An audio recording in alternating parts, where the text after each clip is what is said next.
원효띠님은 DC 인사이드에서 활동하시는 분인데 커뮤니티 사용자들을 위해서 제가 간단하게 제목을 붙여가지고 이렇게 가지고 있는데 하나씩 한번 살펴보겠습니다. 이응님께서 트레이딩으로 장기간 시장을 이기는 것이 학습 가능한 영역으로 보시는지 궁금합니다. 이렇게 질문하셨는데 원효띠님께서 어느 정도는 가능하다고 생각합니다. 제가 봐온 시장 참여자들 대부분은 자기만의 기준도 없고 충분한 경험도 없는 상태로 무조건 발 담그고 보는 경우로 기억되기에 당연히 기준이 있고 경험이 많으면 유리합니다. 다만 무조건 번다기보다 너무 적은 수익이 의미 있는 수익으로 이어질지, 크게 잃고 인생이 망가질지, 조금만 잃고 매매를 접는 길로 갈지 정도의 차이를 만든다고 생각합니다.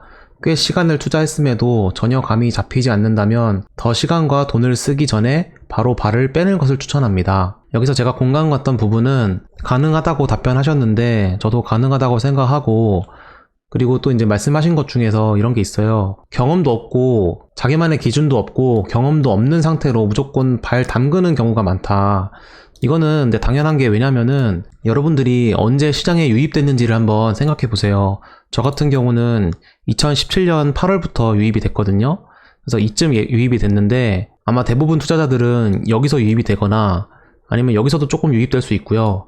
그리고 여기서 유입이 많이 돼요. 이 유입이 되는 특징은 고점 부근이라는 건데, 일반 사람들은 이 투자에 대해서 기초나 기본이 없기 때문에 공포에 사서 환희에 팔아야 된다는 그 원칙을 잘 몰라요. 그래서 남들이 욕할 때는 사기가 어렵고 관심도 없죠.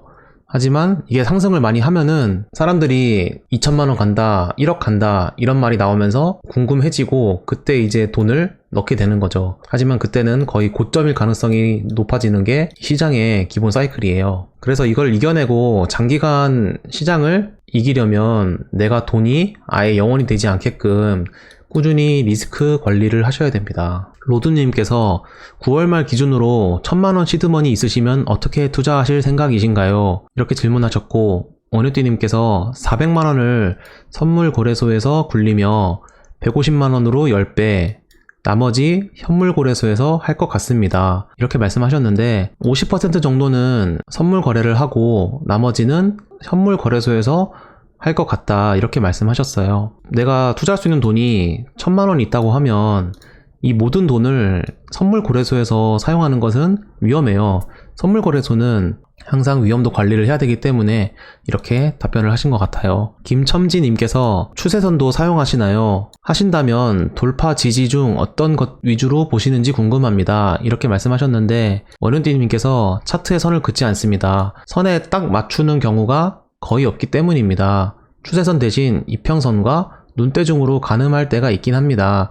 지지선을 주로 봅니다. 이렇게 말씀하셨어요. 사실 이 부분은 저랑 좀 다르다고 생각이 들었어요. 네, 원우띠님께서는 이제 선을 긋지 않고 이제 추세선을 안 본다고 말씀하셨는데, 이렇게 말씀하신 거에 따르면은 그냥 캔들과 이렇게 거래량만 보고 뭔가를 판단한다고 얘기하신 거거든요. 근데 물론 판단은 할 수 있어요. 왜냐면은 여기서 큰 상승이 왔지만 이제 이런 거래량을 보고 여기서 의미가 있는 자리구나 이렇게 생각할 수 있는데, 하지만 여기서 오랫동안 어떤 움직임을, 어떤 패턴을 보여주지 않고 옆으로만 움직이다가 또 하락을 했거든요.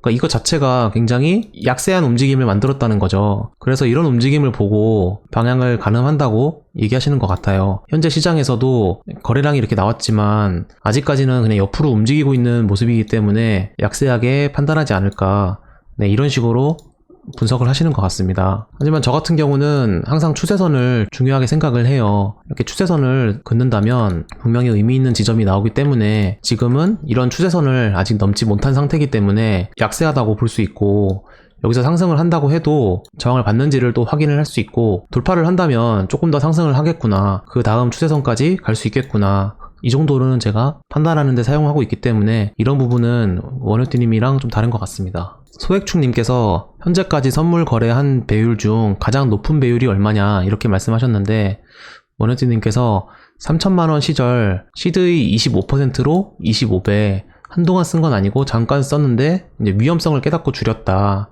최대로 많이 사용해본 이 설정값이 25배라고 말씀을 하셨네요. 그러니까 시드에 투자할 수 있는 25%를 가지고 25배를 했다는 뜻이에요. 그러면 이 25배가 만약에 청산이 당했으면 전체 시드의 25%가 날아간 거겠죠. 그래도 75%는 남으니까 어느 정도 위험도 관리는 하면서 거래를 하셨던 것 같아요.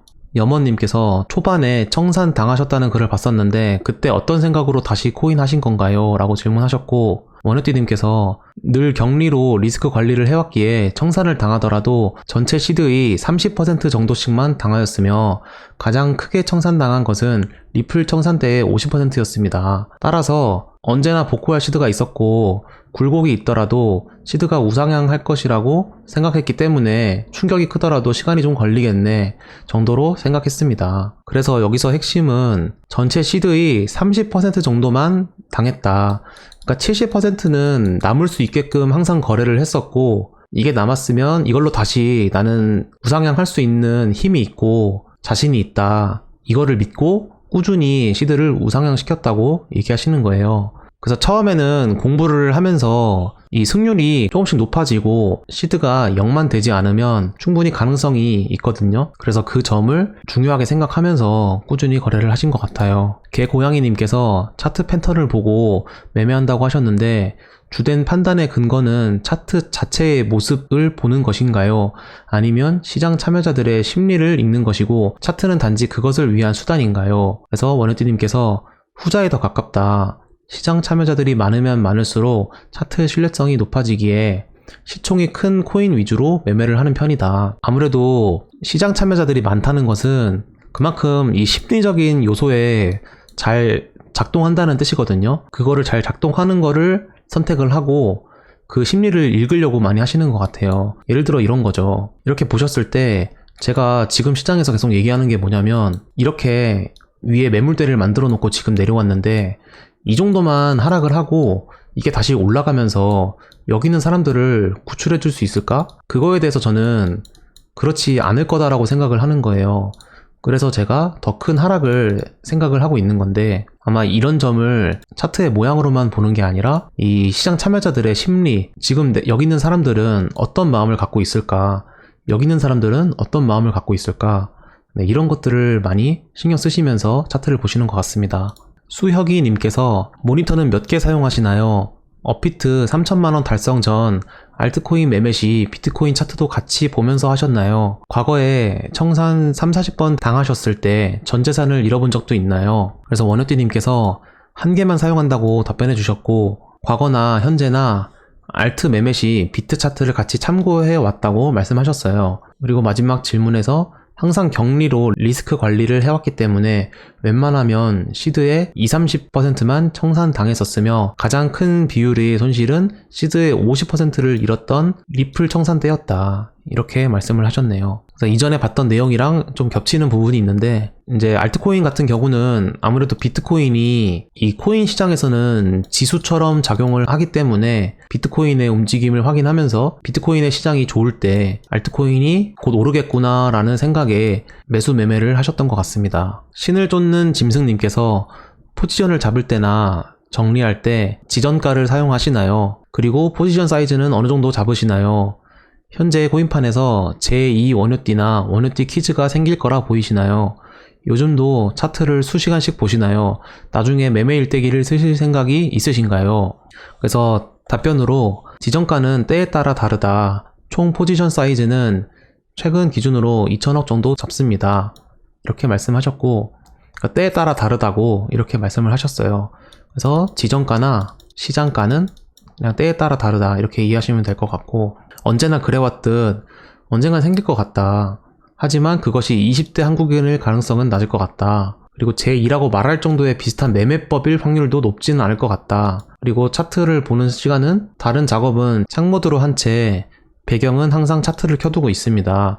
언젠가는 쓸 생각입니다만 너무 방대해질 것 같아 감당이 안 될 것 같기도 합니다. 저도 캔들을 굉장히 중요하게 보는 사람 중 하나인데요. 보통은 보조지표를 많이 보시죠? 저는 그래서 이 얘기를 보고 저랑 좀 비슷하다 이렇게 생각은 들었었는데, 글렌 린치님께서 캔들 거래량 패턴은 머리로 기억하시는 건가요? 아니면 영상이나 스샷 필기를 통해서 따로 기억해 놓으시나요?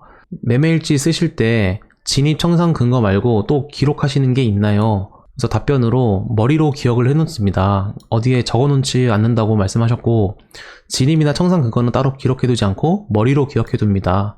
그래서 모든 거를 머리로 기억해둔다고 말씀을 하시네요.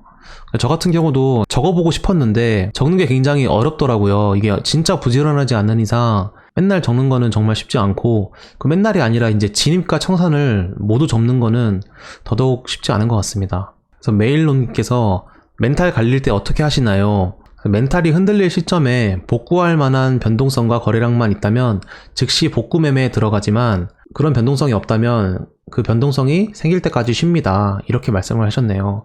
사실 이게 진짜 어려운 건데 이거를 판단하고 시행한다는 게 높은 트레이더와 낮은 트레이더의 차이가 아닐까 싶습니다. 차트도 계속 표기하다 보면 보기 좀 지저분할 텐데 청소는 어떤 식으로 하시는지, 그래서 답변으로 따로 선이나 그림을 그리지 않아 깨끗한 상태다. 아까 말씀드렸던 것처럼 그냥 거래량과 캔들만 이렇게 보면서 매매를 하신다고 하는 것 같습니다. 사실 진짜 그렇게 하는지 선을 그래도 좀 긋기도 하는지는 우리가 알 수 없어요. 그래서 참고만 하시길 바라겠습니다. 특정 시드에서 몇 달째 못 벗어나고 있는데 혹시 시드 저항을 느끼셨던 적이 있으셨는지, 어떤 식으로 극복을 하셨고 멘탈 관리를 하셨는지가 궁금합니다. 그래서 원효띠님께서 저항을 느낀 적은 꽤 있습니다. 3천만원대, 50억원대, 90억원대에서 느꼈는데 어떻게든 벗어나려고 하면 더 수렁에 빠졌던 기억이 있습니다. 따라서 평소처럼 하는 것이 좋습니다. 특정 단위에 머물러 있다면 표시 단위를 다른 화폐로 바꾸는 등의 방법을 사용하는 것도 좋습니다. 저는 이 부분에 또 굉장히 공감을 했던 게 있는데, 저도 5만원으로 1억원을 만들 때 7, 8비트코인에서 이 10비트로 넘어갈 때가 굉장히 어려웠거든요. 내가 인식하고 있는 딱 목표에 가까워지면 여기서 굉장히 넘어가기가 어려워져요. 그래서 그런 점을 설명을 하신 것 같고, 또 특정 단위에 머물러 있다면 이런 다른 화폐로 바꾸는 방법도 좋다고 하는데, 이것도 정말 공감이 가는 게, 제가 한동안은 계속 비트맥스에서만 거래를 했었는데, 비트맥스는 원래는 USDT로 거래를 할 수 없었거든요. 최근에는 이제 이 기능을 지원하고 있는데, USDT면은 대략적으로 얼마인지가 바로 계산이 되잖아요. 달러기 때문에. 근데 비트코인으로만 거래를 하게 되면 그냥 뭐 0.1, 1 뭐 이런 식으로 이게 정확한 가치를 알기가 어렵기 때문에 오히려 돈이라는 생각을 좀 멀게 만들면서 트레이딩을 할 때 도움이 됐던 것 같습니다. 손절하는 기준이 있나요? 손실 중일 때 멘탈 케어는 어떻게 하시나요? 손실 중일 때는 진입하기 전에 생각해 두었던 시나리오를 떠올리며 기다립니다. 그러나 아무리 봐도 시나리오에 어긋나거나 멘탈이 지나치게 흔들리기 시작하면 손절합니다. 정확한 손절 기준은 없다라고 말씀을 하시는 건데, 저도 이런 식으로 사실 손절을 하고 있습니다. 제가 그래서 손절하는 방법에 대해서도 소개해드린 영상이 있는데, 제가 이 중 세 번째 방법을 사용한다고 말씀드렸거든요. 이 손절이라는 것은 지금 현재의 움직임을 보고 내가 생각했던 거랑 다른 것 같다 라고 하면 그때 손실이 더 크더라도 그냥 손절을 해버리는 거죠. 그래서 좀 자기만의 그런 차트를 많이 봐와서 알고 있는 느낌이 있다면 이런 방법이 가능한데, 좀 처음에는 어려울 수 있으니까 그런 점을 참고해서 여러분들도 한번 고려해 보시길 바라겠습니다. 레무지님께서 분할 진입, 분할 청산과 최대한 좋은 타점에서 한 번에 진입, 청산 두 가지 중 자산 증가에서 어떤 방식이 더 도움이 됐나요? 만약 전자라면 어떤 방식으로 하시나요?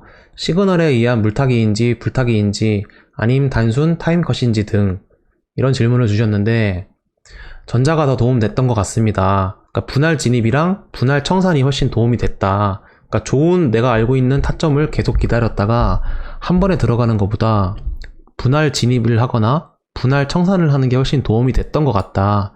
이렇게 말씀을 하셨어요. 한 번에 진입하는 것을 선호하지만 크게 보면 애매할 때 시드의 40%를 비트로 가지고 있는 스탠스를 취한 것이 포모와 퍼드를 방지하는 데 도움이 크게 되었기 때문입니다. 분할은 두 가지 경우가 있는데 어쩔 수 없이 거래량이 부족해서 포지션을 다 잡지 못하는 경우와 변동성이 지나치게 클 때 리스크 관리 차원입니다. 뒷부분은 사실 몇천억을 거래하시는 분이 아니면은 해당이 안 되는 얘기이기 때문에 크게 상관이 없지만, 어쨌든 분할을 하면은 포모와 퍼드를 막는다. 이게 굉장히 꿀팁이거든요. 저도 이거에 대한 얘기를 여기 원칙에서 담았었거든요. 어느 정도 공부를 해서 실력이 올라왔을 때 가장 어려운 게 이 퍼드랑 이 포모를 참는 게 가장 어려워요. 왜냐면 내가 이 정도 움직임이면 분명히 보이는 움직임인데 이렇게 생각을 하면서 급하게 들어가는 경우가 생기는데, 그런 걸 한 번만 더 참아도 더 좋은 기회가 오는데 이제 그런 거를 조절하는 게 어렵기 때문에 또 이 트레이딩에서 꾸준히 성공하는 게 쉽지 않은 것 같습니다. 반 정도를 한번 얘기해봤는데 구독자분들께서 많은 도움이 되시는 내용이라고 생각이 든다면 또 나머지도 한번 제작해보도록 하겠습니다.